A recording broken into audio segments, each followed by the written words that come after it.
I'm Jen O'Ryan. My company is Double Tall Consulting.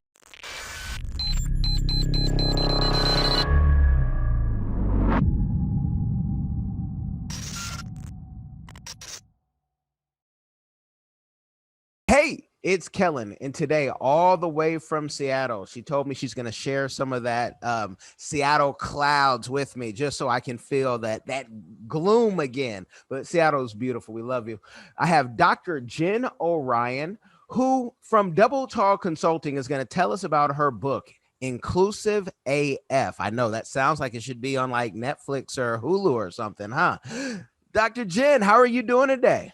I'm doing really well. Thank you. Thank you for having me. Well, thank you for coming on. And we know that inclusive and, diversity is something, every meeting you go to, it seems in Seattle, you hear about it. And that's kind of rare still. You won't get that in Lubbock, Texas, where we've lived before, or even Florida. They don't say it as much as a place like Seattle. So tell us why this book. And I also want to know, could this be like Black AF where you get colorful language in there? It is, yeah. So I started writing the book about a year and a half ago, and I played around with I knew that I wanted to write a book that would be really easy for people to pick up and read. My vision was, if somebody's going to a conference in Florida and they're flying from Seattle, they see this in the bookshop at Hudson, and they can actually pick it up, read it, take steps, and have a game plan by the time they land in Orlando.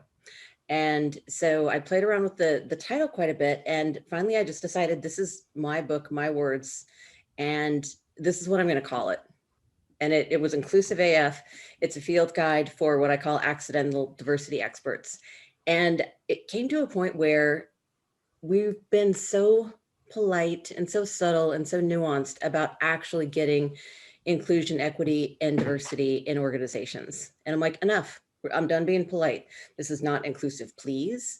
This is not inclusive if we have time after our next launch. This is inclusive right now. We have to go all in and have very real conversations and real discussions and take real steps so that we have sustainable, inclusive cultures.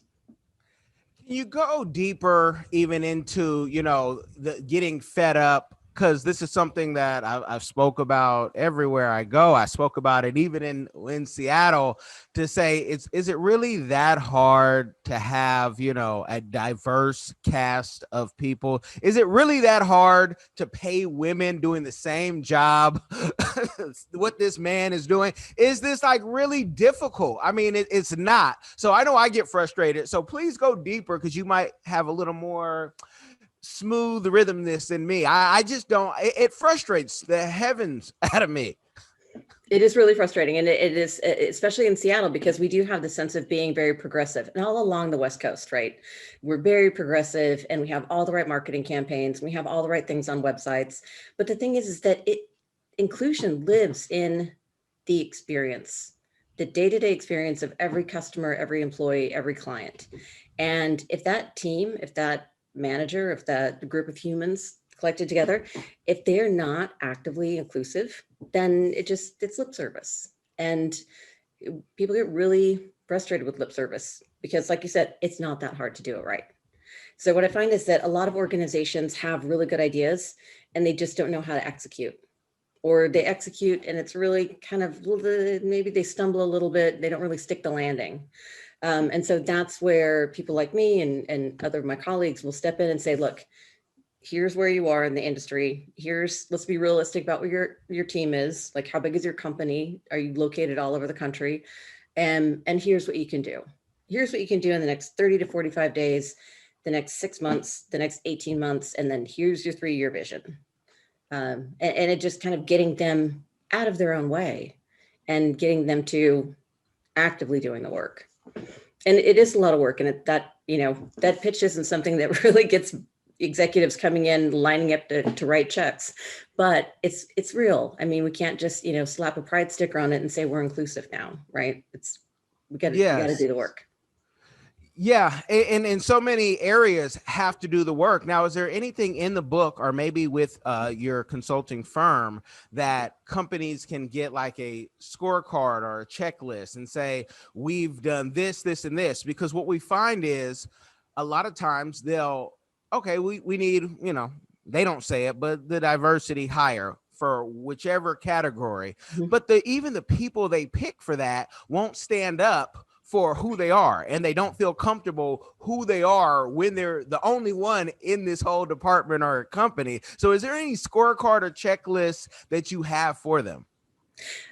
That's such a good question, because I typically start with what do they mean when we say inclusion, equity, and diversity? Like, what does that mean to them?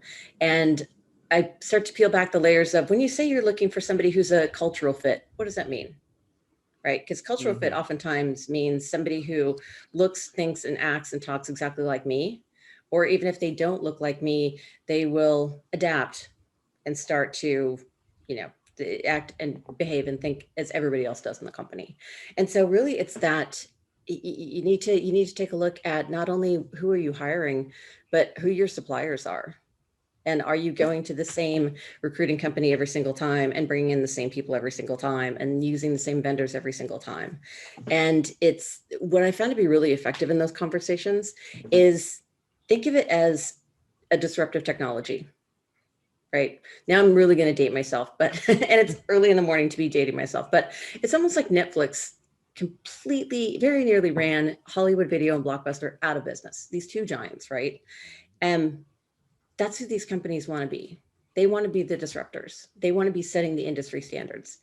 And part of that means taking a real look at the culture and the day-to-day interactions and what they value. And that usually says, oh, okay, we actually do need to focus on this area and this area and this area, going back to the checklist of things that they should be looking at. And it is a checklist in a sense of areas, but then they really need to kind of peel back and take the action. Well, what would you say to those entrepreneurs? And I don't want it to just, people to picture, oh, you're talking about white males. No, because I'm going to flip it for you guys. There is a Black business group in Seattle, Washington that do the same thing that what typically old white male companies do, where they have the same leadership for almost a decade. You don't flip the leadership. Mhm. Most of the organization is 65 and up, and the government is half of the meeting every Saturday. Now, if you guys are from Seattle, you know who I'm talking about, and that nothing changes because we put the same people, or we'll put government officials on our board, and they have this thinking that we're talking about needs to change.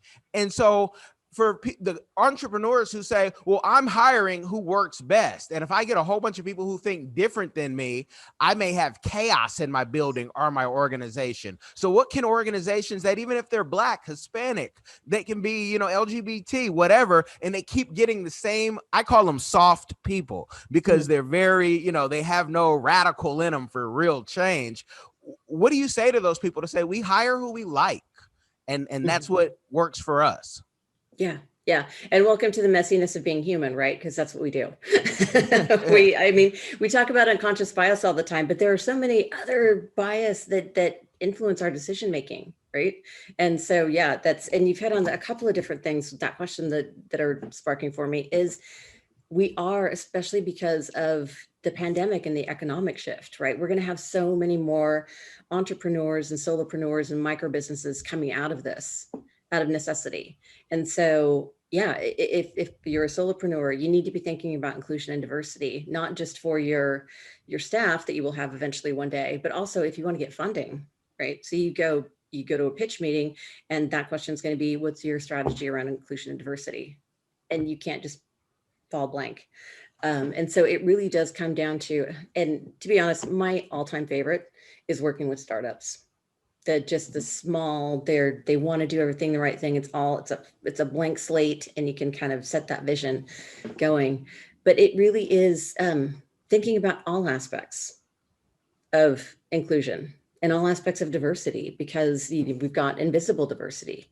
We have people who learn differently, people who might have anxiety, PTSD, mobility issues, neurological differences, neurodiversity, and really taking a step back and saying, okay, we need this chaos and we need this differences, because that's where we get the innovation. Right. There's so many studies were coming out a couple of years ago from MIT and Harvard Business Review around diverse teams have better outcomes, but it's because of that chaos that you mentioned. It's because not everybody is kind of nodding their heads in the meeting and walking out with the same ideas and understanding. In that chaos, in that healthy friction and conflict, that's where the ideas come. And that's what I'm glad you tapped on that. That's where I wanted to go. You think about all the technology that's been building. You think about, Steve Jobs and Bill Gates, and you hear now all the the chaos and, fights that were going on. And I even pull that into marriage. How I'll say men try to say, all right, I'm going to pick a woman who's passive and submissive. But your best bet is to pick somebody who may kick you in the butt and say, actually, you're not the smartest in the room. This could be 10 times better if you do this. And I know for me, my wife has helped me and still helps me to this day, because, this is a great idea, till she peels the layers back and it kicks and it hurts, and not just my pride, but it's physical hurt. So I love that you put that in there. Who is this book for? Because someone may say, I'm not an entrepreneur. I work my 9 to 5 and I'm done. And, there's no impact for me. I can't make a change, but I disagree with that. So who is this book for? So this book is for everybody, excuse me, everybody who has that little spark, that little sense of things could be better.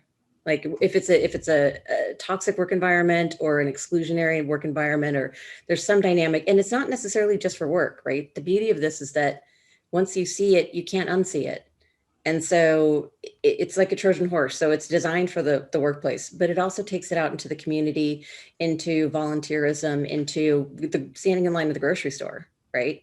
Because you have all these different ways of viewing interactions. And so the book is for people who want to make a change, whether they have a team of people and a budget, or if it's just one person who wants to make their corner of the world just a little bit better for everybody else. And it walks through a lot of the humanism that kind of is a barrier to change, and kind of how do you navigate people and bring them along the journey. But it also has practical steps for what people can do right now to start making a change. And making a change is definitely something that you've put a life's work. This is not your first thing. It may be your first book. And I've heard in other interviews, if you knew it was going to be this difficult and you really thought about it, maybe you would not have done it. But what is like a community give back, maybe outside of diversity, or something you haven't shared that you are doing or that you want to do? Because your whole life is like a community give back. So it's hard to ask that signature question to someone like yourself. My soft spot is always going to be parents and educators. When I first started doing this work, I finished my dissertation, and I studied the lived experience of growing up as LGBTQ. And I learned the importance of having a support network, at least one supportive person in a child's life, and that will change their entire trajectory. And so my soft spot is always going to be meeting with parents who have questions about how do you talk to your kid about gender identity or orientation or attraction, and helping them navigate their kids' coming out process. And that's actually where I started, is working with parents. And then I realized, well, if I work with teachers and healthcare providers and counselors, they will impact so many more kids over the course of their career than I will. And so I started giving the guidance and message and information to them. And so, yeah, that's always going to be, in fact, that's where the double tall name came from, is I would meet with parents and they're like, well, you know what, buy me a coffee and we'll sit down and we'll talk about your niece or your nephew or your kids. And that was the double tall Americano. That was my original fee. That's awesome. Are things getting better for, I mean, I think about, folks' sexual preference, and in my mind, when I'm at work or I'm doing business, I don't care what this person does in their own bedroom. Are things getting better? We know there's more, you can be open allegedly in the military, more and more, but with the Me Too movement and hearing how, just the slightest thing can offend someone. So I'm a comedian sometimes, right? So I can be offensive to whoever, it doesn't matter. But I just think, are things getting better for folks being able to be who they are? Because whoever you are, it might not affect me outside of us doing business. And I'm just saying, like, is it things progressing, or is it even getting worse where folks are like, you know what, I feel even lonelier because I said who I am, where back in the day I would have just shut my mouth and everything would have been fine and people would have thought it. Mm-hmm. Mm-hmm. Yeah, I think this is following the same line as a lot of other social movements. Because this is absolutely, in fact, I was asked that question the other day around, is this a political discussion? It's really not a political discussion. It's a human rights issue. And it follows that same line. So if you go back to marriage equality, when California and some of the other states introduced marriage equality before the SCOTUS decision, the Supreme Court of the United States decision, it's every time we get progression in the marriage equality, there would be a backlash against another segment of the population.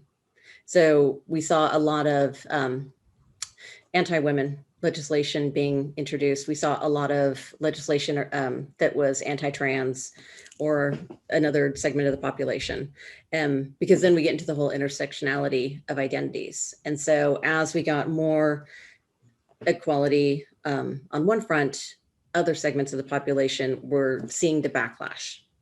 And it's kind of that divide and conquer. It's very much how marginalized populations are kept in the margins, because they're segmented and targeted very differently. So I do think it's getting better, but I do think we're also losing ground. GLAAD is an organization that is very supportive of the LGBTQ community, and they do a study every 2 years to get a sense of what is the social tolerance and what is the general vibe, if you will, of LGBTQ in the States. And this last year, 2019, so earlier results, was the first time that they actually saw a decrease in tolerance. And that was primarily in the younger generation. So at that time, 18 to 34-year-olds. And it was even more specifically around male, 18 to 34-year-olds, male identified. And it really goes to show how much of what's going on in our culture and society and the messages that people get about what it means to be a certain identity can be very different, and it has a lasting impact on that generation. And so all the years prior, they had seen increasing acceptance and tolerance, and this was the first year that they saw in this segment a decrease. You can definitely justify, fighting for your rights, having equal rights just for being you. But I think the politicians take it even, too further. And when they'll say, we're going to sanction a country because of how they feel and what their laws are. Biden has threatened to do that against Nigeria recently. And give me your take, because my take is, if a country doesn't want whomever, there are certain countries in the Middle East I may not go to with my wife just because I don't like how they treat Africans and I don't like how they treat women. And so I'm just not going to go there, at least with her. So if I'm not paid to go, I'm not going to go. And it's not like, majority of Americans are running to Nigeria. But then to say something and say, hey, we're going to put sanctions on these people if they don't do this, it makes a whole country and those who from there are fans of there now say that, like, they get a hatred for the LGBT because they feel like it's them pushing it. And I don't know a lot of people when I write my investment in Africa courses that are running to Nigeria that are in the LGBT, because there are LGBT already in Nigeria, and they're doing what they need to do. But what's your take? Because you can play both sides to say, hey, America wants to be on the right side of history, but I don't know if I'm just that, I don't know if I believe it. I think it's always something else where America might want some more resources and to start a war with a country rather than do they really care what the LGBT in Nigeria is going down. So what's your take on that? Yeah, so that's actually such a really good point because it's so complicated, right? And I don't know, I don't want to say it's a states thing, but it does we like really easy answers, and we like very black and white and absolutes. And the thing is, it's so complicated. Like, I don't even think I would be able to speak intelligently on that particular situation or the other situation in Yemen, but I feel like we need to have way more insight into what is it we're trying to solve with sanctions. What is the splash and ripple effect? Because typically it does tend to, have a disparate impact on, the poor and the disenfranchised and individuals in the country. So I would really want to do more research into what do we think is going to be solved by these sanctions. In some countries, it seems like it's a very clear cut. Yes, we need to distance ourselves and have sanctions against countries who are, actively attacking us or having horrific things going on in their country. But I think far too often it's just kind of a decision that's made for less than well thought out intentions, or it's a decision that's made and never reevaluated, right? Like Cuba is a perfect example, in my opinion. I was able to visit there a couple of years ago on a people-to-people visa, and it just opened my eyes to like, why are we still limiting travel to Cuba? Like, again, I'm not a geopolitical expert. I try to stay in my lane, but from a human perspective, it's like, this makes zero sense. And it feels like it's a hangover from something that, a decision that was made in the 90s based on where we were in the 90s. And maybe it's time that we evolve in that sense as well. Wow. And some evolving we have to do. And we see, the craziness in the political system right now, and where we go, who knows? I thank you for this game, because I hope that, around the world, people say, that's true. Everything she said is true. And that human perspective, I mean, we're human. This is a person. Why do I dislike a person that I don't even know based on, what they like? Hey, they like apples, so I'm mad at them because they like apples. It just that's their thing. I'm not eating their apple. So I appreciate that. What would you like to leave the people with? I want them to make sure they go on Amazon and check out your book and check out your website. Links will be in the description. But what would you like to leave the people with? First, I love how you just summarized that, because it is the humaning. It is absolutely the humaning. I've had the opportunity to sit down in coffee shops and spark up a conversation with people over a shared interest in coffee, only to find out that they are on completely the other end of the ideological spectrum as I am. And so all of a sudden, you have these two people that never would have talked to each other bonding over coffee. It is all about changing the world one conversation at a time. And one pronoun at a time. And you're not going to win everybody. You're not going to convince everybody. So there's a spectrum of people who are totally on board on this side, and the other end of the spectrum, people that will just never get through for whatever reason. And in the sweet spot are these people who maybe had never had to think about what it's like to walk through the world differently with a different identity. And those are the ones that you want to tap your energy into. Those are the ones that you want to have the conversations and find common ground and humanize the issue. You guys have been blessed by the game. Make sure you like, share, subscribe.